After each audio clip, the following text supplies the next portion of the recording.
Thank you for staying with us. Now, a group of Nigerian lawyers have called for the reconstitution of the Presidential Committee on National Population and Housing Census.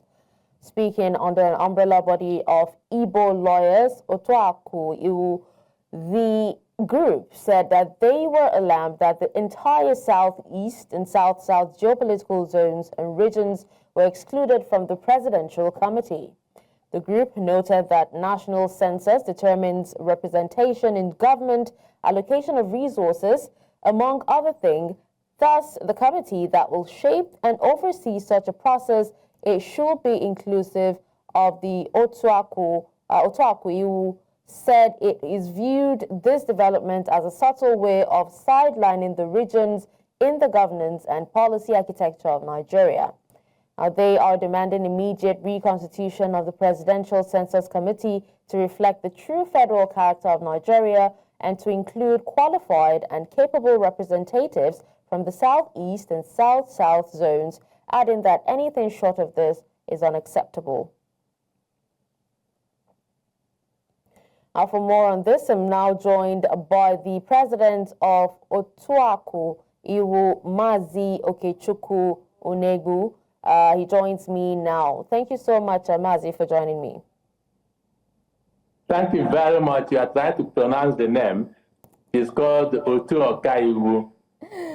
It's a pleasure to have you. Yeah, Thank but you you've for done the well correction. anyway. All right, so Yes. Moving on, why do you believe the exclusion of certain regions from the Presidential Committee is intentional? In fact, it's insensible because I don't see, it's a national, census is a national issue. It's about population. Everybody should be involved. I do not know why the federal government deliberately, for all I know, removed the southeast as well as the south-south from the committee set up, because it should be a representative thing involving everybody. So why should you remove a very important section of the community from the population census? It is not acceptable. It is not right. It is discriminatory. It is very, very, very unprogressive. And it doesn't talk for inclusion. It's rather a section of the country has been excluded from the census that concerns everybody. That is why we raised the issue. Okay, now, how do you think that this exclusion would affect the credibility or fairness of the 2025 census? The point here is that I don't know who is advising the president what their mind is, how they look at the Southeast. Because, in fact, our concern was that it will be wrong, because if it is done, you are going to talk of enumeration of the entire region. Who is going to enumerate? Who is going to go there? Will the people allow it? So this is the issue that should concern Nigeria. If that is done, it may lead to some destabilizing the system, destabilizing the economy, destabilizing so many things. So why are you happy doing such a thing? That's why we are saying it is not right, and we are saying they should change now before it is too late. All right, Mazi, now since you feel this is likely intentional, do you also fear that the census data could be manipulated or even skewed due to underrepresentation in the committee? Yes, very much. It's been very much manipulated, because, in fact, we have not had a census for over 20 years now, and the last one we had was also manipulated against a section of the Nigerian nation. If this one is done without a representation, there is no doubt that it will be manipulated against the Southeast. And this is the thing we are talking about. Include us there, include us in the committee, so that if we are there, we'll be able to see whether there is any form of manipulation and stop it. Otherwise, it will not be good for this country. It will not be good. It will not be good for Nigeria. It will be rather, in fact, it's an exclusion. And once you are excluded, it means you are not part of what is happening. All right. Now, but how has the government responded to these accusations, accusations of regional bias or even exclusion? Unfortunately, the government, through their spokespersons, are rather not happy that we raise the issue. They feel that we should be able to keep quiet and observe. And I was asking, why should we keep quiet, something that is supposed to be a national issue? And in fact, what we are saying, the governors in the Southeast, is that they need to establish an independent census board to safeguard regional interest. And we are very, very emphatic on this, because otherwise, if you are talking of a census, then let every region do its own census and submit to the national body, which is not the best. It should be something that is national enough. Otherwise, it is not the best thing. It will be very, very unfortunate for such a thing, for government to continue to justify their very derogatory action against a section of the populace. All right, Mazi, now just before we wrap up, what steps would you suggest to foster greater regional equity and transparency when it comes to national exercises like the census? Number one is that they should immediately establish a committee that is representative enough, that includes the Southeast, the South-South, and all parts of Nigeria. That is the other thing they should do. And this thing is causing, this thing they have done is even causing misrepresentation in many sectors of the Nigerian economy. If you exclude the people, and if there's anything, they will not be happy to even join anything they are saying. Everybody will want to go away. That is one. And then there are several things they are doing which is not representative enough of the country. You must represent a country in all its ramifications. You cannot exclude a section of the country and you think you are doing the right thing. It is not. So the government should look back at what it has done and include the Southeast, South-South, so that you can now boast of a country. Otherwise, what you have done is to limit the country to the Southwest, partially to the Northeast and Northwest. And that's not the country. The country is supposed to be 6 geopolitical zones, and those geopolitical zones should all be involved in the national census. Excluding any zone is not the best thing for the country. It's not the best for the government to do. The government should be able to know that they have done the wrong thing, and they should now redress that issue, include the Southeast and South-South. All right. Well, thank you so much for your time, sir, and for speaking to us on this.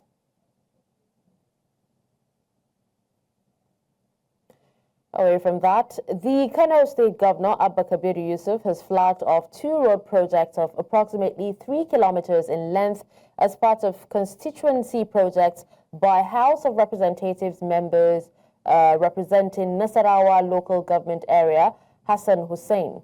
Now, the 2 projects include construction of 2-kilometer road at Tudumurtala and 1-kilometer road at Hotoronkudu with a timeline completion of 50 days.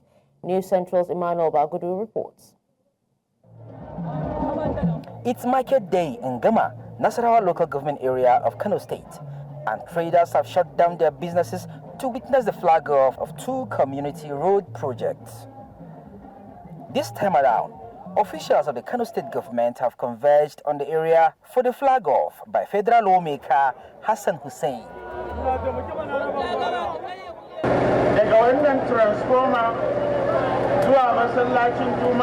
From this transformer to the location of the Friday Mosque here, up to Konar Tipa.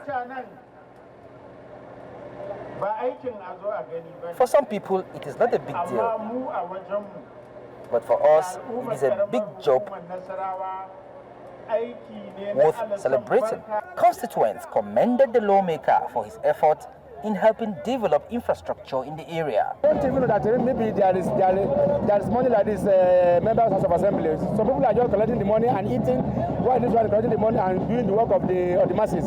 So I pray for him. Next tenure he should continue by God's grace. Gaskiya wannan mahimmancin hanyar nan da Hassan Hussein mai girma dan majalisar tarayya watan Hassan Hussein da ya dauko gaskiya zame mana abun alfahari. Ya zame mana kuma abun mamaki a mazaban nan mai albarka. Da wanda suke yin member da wanda ba sa yanzu duk sun tattaro duka sun zama mutanen member ne. Ya cewa shine number 1 a jihar Kano. This lawmaker is the first rep member to carry out a constituency project in our constituency. We are happy. We even heard he's building a hospital. We are very happy. The 2-kilometer road in Tudunwada will be named the Abba Gida Gida Road after completion. In Kano for New Central, Emmanuel Bagudu. As Nigeria continues to strengthen its democratic institutions, the focus on building a strong and independent legislature as well as providing quality human capital development remains crucial. Now, these were the remarks of experts at the matriculation of about 194 students into various governance and legislative programs through the National Institute for Legislative and Democratic Studies in collaboration with the University of Benin, holding in Abuja. Our correspondent, Idong Joseph, completes this report. At a time when Nigeria's legislative institutions are under increased pressure to meet public expectations, fresh efforts are being made to invest in the next generation of democratic leaders. The National Institute for Legislative and Democratic Studies says that rebuilding the legislature after years of disruption through military interventions must begin with deep, targeted investments in human capacity. Governance at the executive and judicial tiers continue to grow by drawing on their rich resource and historical base, as well as strong institutions that have been developed over the years. This is not the case for the legislature, whose growth and development was disrupted in the First, Second, and Third Republics. The Fourth Republic, therefore, offers us as a nation the opportunity to invest in the growth and development of the legislature. The matriculation of 194 students into governance and legislative studies programs marks a major step to equip a new generation of Nigerians with knowledge needed to strengthen democracy. I charge the matriculating students to engage meaningfully with the faculty and other resource persons that will interface with them during this academic journey here at the Institute. For the students, the program is more than just an academic pursuit. Many see it as an opportunity to bridge gap in Nigeria's legislative sector. They say it also birthed fresh ideas and innovative policies into a space often seen as stagnant. Even the few months of my study, I've been exposed to the right information, and of course at the end of my study I'll be able to go out there and make good use of this information that I've been able to receive here. By just doing what you learn in the course of studies, and with my experience and my age, it's going to impact more. As Nigeria's democratic journey continues, experts say initiatives like this offer hope that through education and renewed investments, the legislature can become a stronger and more credible arm of government. In Abuja for New Central, Idong Joseph. Tension engulfed Adamawa State Polytechnic, Yola, on Monday as over 200 students staged a protest over a prolonged electricity outage at the institution. Now, the protest, which initially began peacefully within the school premises, quickly spilled into the streets. News Central's Umari Kidawa reports that the students expressed frustration over the lack of electricity on campus for more than 3 months, saying that the hardship was severely affecting their studies and overall well-being. As of the time of filing this report, calm had been restored to the area, although tensions remain high. They stood out shouting because there's no water and the NEPA for reading in the night, normal student activities. So please, we are calling the school management. Let them look into it so that we can come like us. We stay close by here. We can come and read in the night and make some study. I am a student here in SPY, and the reasons why we are out here is because of protest. Our students are protesting today because of lack of electricity, and without electricity, we can't get water supply. The cause of the problem today in the school is that we don't have light, we don't have water. We go a long way to fetch water, which is affecting us. The situation now, since the students are not patient, we tell them to go for 1 week, so that by then we will be set for everything and call them back.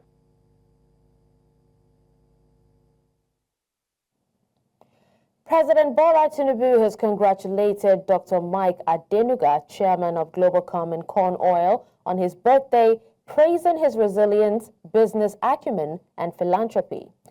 In a statement issued on April 29th, Tinubu describes Dr. Adenuga's journey from humble beginnings as a symbol of vision and hard work, lauding his success across banking, telecoms, oil and gas.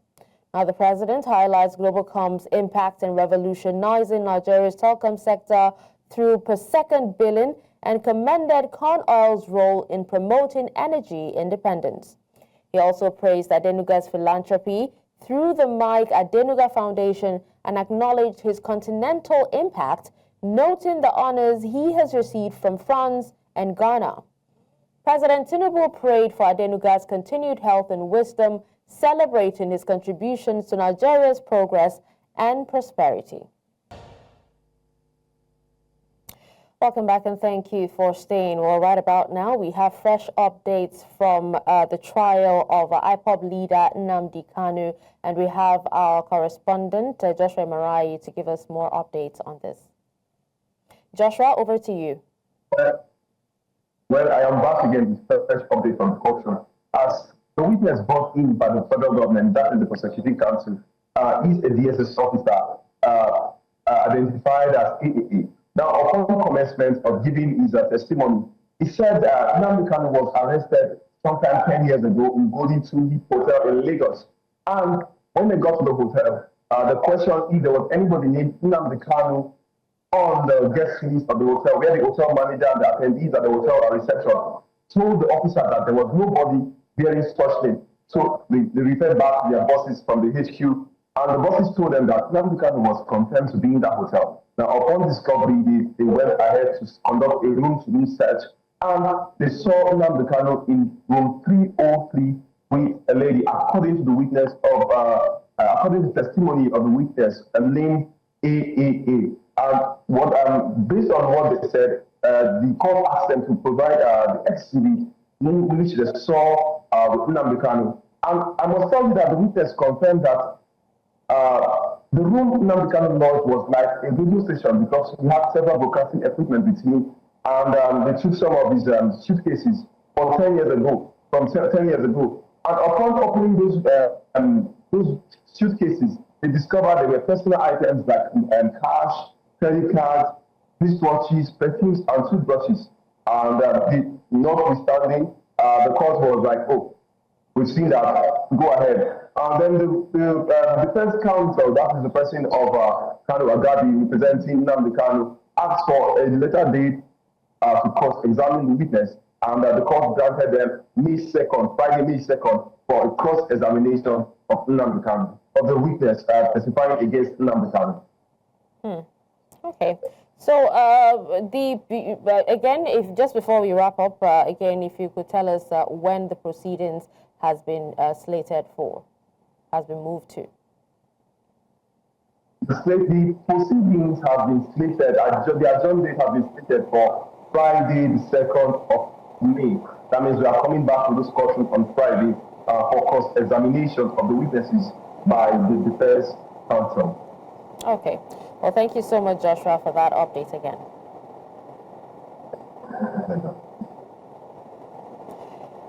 away from that and away from Nigeria, Ivory Coast's main opposition party has launched legal action to overturn a court ruling that bars its presidential candidate Tijani Thiam from running in this year's election.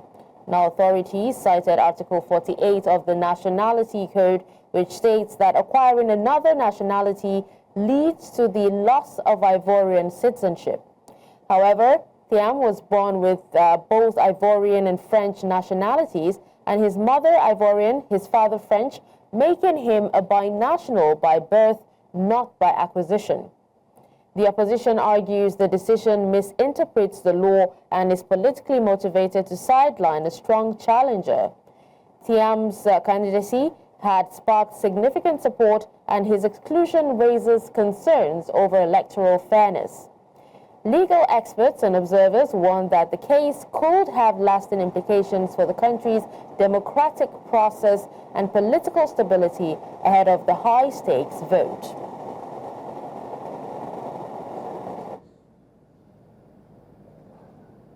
Les Français de naissance. Il est français de naissance parce que son père était français. Français de naissance parce que son père était français. Il est ivoirien de naissance parce que sa mère était ivoirienne. Donc il est un binational. Et le binational n'est pas concerné par l'article 48. Penser le contraire, comme l'a pensé la juge dans l'ordonnance où le directeur des affaires administratives mettrait tous les Ivoiriens en insécurité juridique. Parce que ce qu'ils sont en train de dire, c'est qu'à partir de maintenant, on ne vous fait plus de procès pour contester votre nationalité devant le juge. N'importe quel juge ou n'importe quel policier peut dire « J'ai vu un décret qui circule, monsieur, vous n'êtes plus français ou vous n'êtes plus ivoirien parce que vous avez eu la nationalité américaine ou française. » Belgium has expressed cautious optimism about peace negotiations aimed at resolving the conflict in Eastern Democratic Republic of Congo, where fresh fighting erupted over the weekend despite ongoing mediation efforts.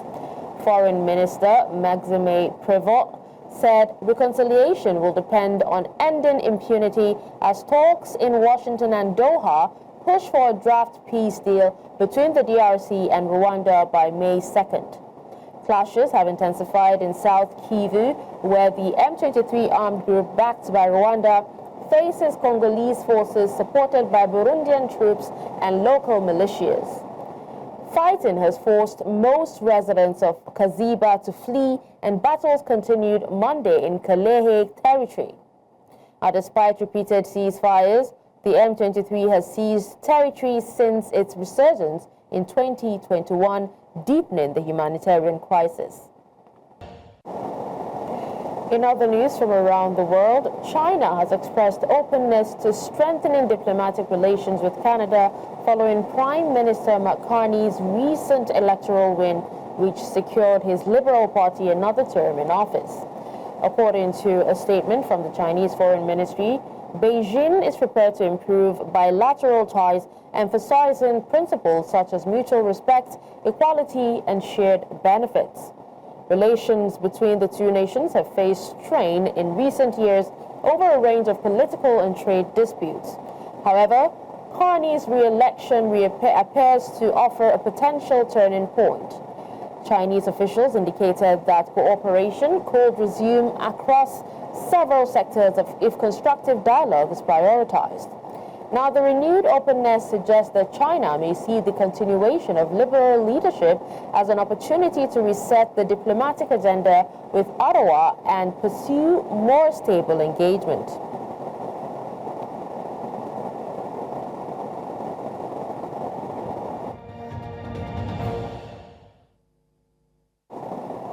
In business, the South African rand weakened slightly in early trading on Tuesday as investors awaited Finance Minister Enoch Godongwana's announcement regarding a revised national budget.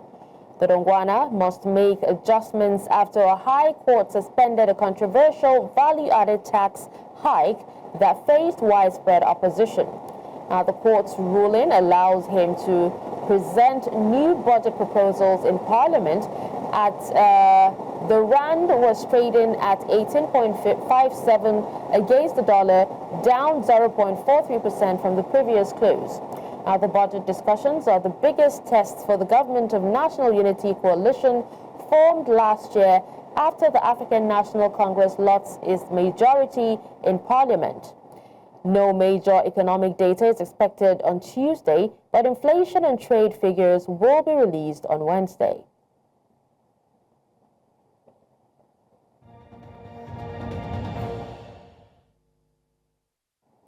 In the world of sports, FIFA has rejected Liberia's appeal for a replay of the 2026 World Cup qualifier against Tunisia, which ended in a 1-0 loss on March 19. Liberia's Football Association, supported by the Ministry of Youth and Sports, lodged a protest over officiating by Ivorian referee Clement Franklin Ban, citing 3 denied penalty appeals. FIFA reviewed the complaint, but ruled that the officiating errors did not meet the threshold for overturning the result. The decision mirrors FIFA's typical stance, except in rare cases of proven match manipulation.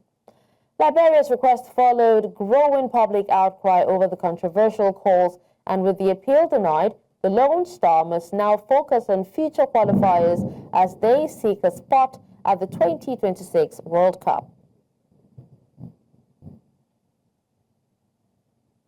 Well, that's all at this hour. But before we go, let's take another look at some of our top stories. We told you that court approves FG's request for witnesses to testify behind screens as Nnamdi Kanu's trial resumes. We also told you that Nigeria's main opposition party, PDP, convenes emergency meeting in reaction to recent wave of high-profile defections. Finally, you heard that Ivory Coast main opposition party challenges court ruling that bars its presidential candidate. Remember, you may send your eyewitness report to the WhatsApp number on the screen. Do follow us on social media. We are at News Central TV. You can watch News Central live on DSTV channel 422, GoTV channel 23, Star Times channel 274, Avo TV, and YouTube. Many thanks for watching. I'm Darshan Usman.